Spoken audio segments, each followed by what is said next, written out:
Following is Arron Russo's America, Freedom to Fascism, relating to the Internal Revenue Service and its illegal enforcement. Wondering why I never heard about all these Supreme Court decisions in the media. So I really wanted the IRS's point of view, because to get the true story, it was imperative I hear both sides. I kept wishing Anthony Burke would call me back. He seemed like an honest man. I then proceeded to call my message machine. Hi, this message is for Arron Russo. This is Anthony Burke at the Internal Revenue Service. Let me suggest some people that you might want to think about talking to. One would be Don Alexander, who's a former commissioner who's here in town in Washington. Another would be Sheldon Cohen, who is both a former commissioner and former chief counsel. All those guys, I think, can answer your question about, where in the tax law it says that you have to pay taxes. Wow, good news, I thought. So I called Sheldon Cohen because he used to be the IRS commissioner. He wrote the tax code, and he was also general counsel to the IRS. He is a true expert, and I couldn't find a better person to answer my questions. He graciously agreed to my interview. The reason I'm doing this documentary is because there are many people in America today who believe that there's no law that requires them to pay an income tax or file a 1040. And there are many people going to jail for it, fighting over it. The Internal Revenue Code is authorized by the 16th Amendment. I think it should be clarified. I think government should be transparent to the people. Why doesn't the IRS commissioner sit down with them and just explain it in clear English? Why? I don't think they really care. I think they're just playing word games. You don't think they're sincere people? No, I don't think they're sincere people. What does voluntary compliance mean? And why does the IRS code say it's voluntary to comply, not mandatory? That's a word euphemism we use. We use voluntary compliance when we talk about traffic signals. Most people, at 2 o'clock in the morning, do you stop at a red light? Yeah. Is there a cop there? Well, sometimes I don't. Well, I do. And most of us do. Right. But that's voluntary compliance. That was a complete perversion of logic. Traffic laws state that it is mandatory to stop at a red light. The IRS code says it's voluntary to comply. Mandatory and voluntary are the complete opposite of each other. Yet he wants us to believe that they mean the same thing.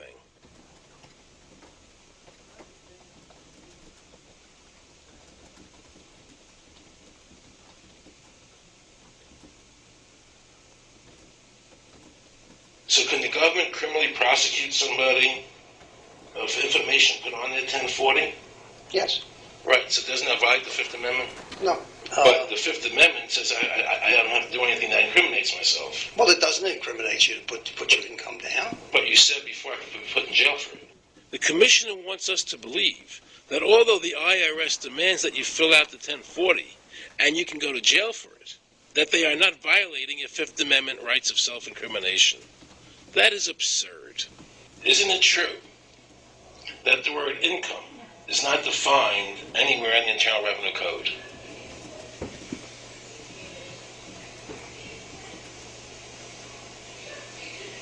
The law says that the government has a right to tax income from any source derived. So, but the word income is not defined in the code. It just says income without a definition That's right. of what income is. That's right. Correct? Yeah. But there are many different kinds of taxes. Well, how can an American citizen know what income is if the code doesn't define it? If they're paying an income Because tax... the courts have all defined it. Do you remember what constitutional attorney EDWIN VIERA said?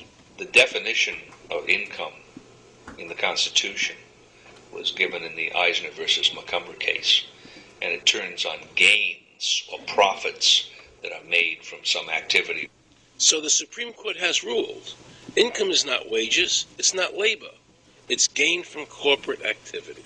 I believe that a man's labor is his private property. That's your view, but it's not the law.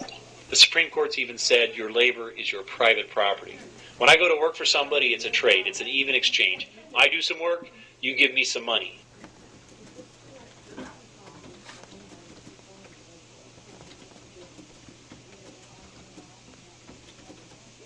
In 1916, we had the Bruce-Shaber case and the Stanton case. And the Bruce-Shaber case and the Stanton case said that the 16th Amendment gave the government no new taxing power. I'm not going to argue the niceties of that with you. And it came up again in a case called Peck versus Lowe, where the Supreme Court said the 16th Amendment did not extend Congress's taxing power to any new or accepted subjects. In other words, if you weren't taxable before the 16th, you weren't taxable after the 16th. Today I interviewed a juror, who sat on a case, and they found the person not guilty for lack of filing, okay? And I asked her why they found him not guilty. And she said because the IRS couldn't show us the law that made him liable to file a 1040. All they need to do, if there is a law, is to show us the law, which, of course, they never did. And the reason they didn't do it was why? Because there is no law. Title 26 requires you to file a return. But doesn't Title 26 have to be in compliance with the Supreme Court decisions? You're going to take a 1920 case and superimpose it on the whole Internal Revenue Code that was written after it? No, that's not. I can't believe what I just heard. Rewind. You're going to take a 1920 case and superimpose it on the whole Internal Revenue Code that was written after it? No, that's not. Remember he said earlier the Internal Revenue Code was authorized by the 16th Amendment? The Internal Revenue Code is authorized by the 16th Amendment. Remember, the Supreme Court said the 16th Amendment did not give the government any new taxing power. These decisions have never been overturned. Let's listen further. Can the lower courts overrule the Supreme Court? No. How are they putting people in jail today for not paying a tax on their labor when the Supreme Court said they don't have to? Doesn't the IRS code have to be in compliance with the Supreme Court? That's my big question. This is a waste of time. Well, because whatever I say, you're not going to believe. He's right. I don't believe him. And neither should you. He wants us to believe we should obey the IRS code, which is being enforced in violation of the many Supreme Court decisions. If the Supreme Court made a decision... Thank you, Aaron. I think we're finished. I'm sorry, Mr. Cohen, for doing that. Well, I'm sorry that you constantly re-argue the point. You're liable because the law says that you're liable, and the courts say the law says you're liable, and that's why you're liable. You see, he's talking about the lower courts, who are not in compliance with the Supreme Court, as they have to be. Doesn't the court have to be in compliance with the Supreme Court? The Supreme Court has so held. Where? You caught me unprepared. I'll come back. Well, I don't want to do that. But let me ask you a hypothetical question. No. You're making silly arguments here. Why is the Supreme Court decision a silly argument? Well, because it's inapplicable. That made my heart stop. He just said Supreme Court decisions do not apply to the IRS. That's the behavior you would expect from a totalitarian country, maybe China or Russia or Cuba. Not from America. They're just making up the law as they go along. Now I knew the tax honesty movement was right.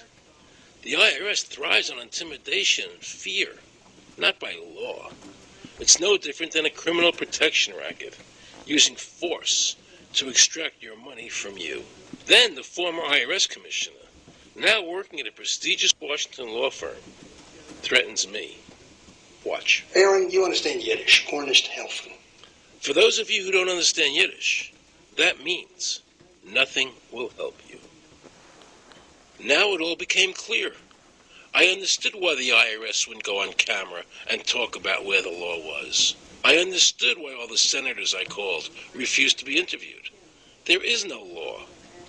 And now you know what our political leaders and the courts have known for decades and have tried to cover up. The United States Constitution strictly forbids a direct, unapportioned tax on the wages and salaries of American citizens. The United States Supreme Court has consistently ruled that the income tax is a tax on profits and gains, not on labor and wages. On behalf of the American people, I challenge the IRS to show me a statute that allows a direct, unapportioned tax on the wages and labor of the American people. And if I'm wrong, I will give my most humble apologies to the IRS. If the IRS is wrong, and there is no law, then every person who's been jailed should be let out of jail immediately, and any assets seized should be returned to their rightful owners. If this is a nation of laws and a free country, then the IRS should show the law to the American people.